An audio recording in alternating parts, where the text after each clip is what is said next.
Did you know that engineers often copy their designs from nature? Let me show you a fascinating video.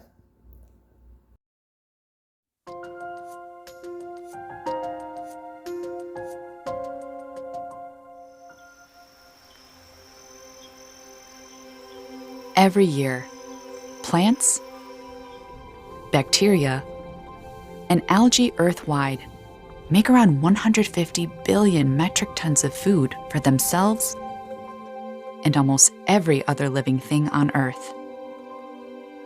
How do they do it? Photosynthesis. In plants, this astonishingly intricate process takes place in a highly organized structure called a chloroplast, where a green pigment, chlorophyll, and other pigments collect and use the energy from visible light with amazing efficiency. In photosynthesis, this energy is used to do something that happens nowhere else in the natural world: split water into hydrogen ions and oxygen molecules.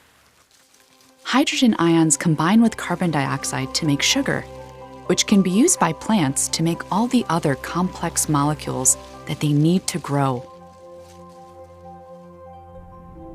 Most of the oxygen is expelled as an unused byproduct, one that we can't live without.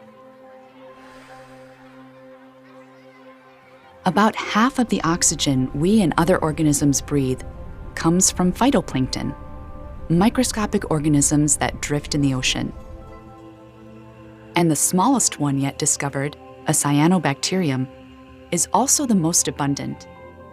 Though invisible to the naked eye, these bacteria alone produce around 1/5 of the oxygen on Earth. Nearly all living things need oxygen, and they depend on other life forms to make it.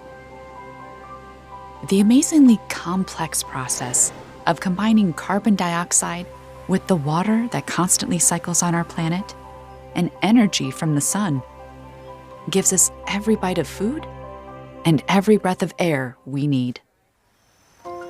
What do you think? Did photosynthesis evolve? Or was it designed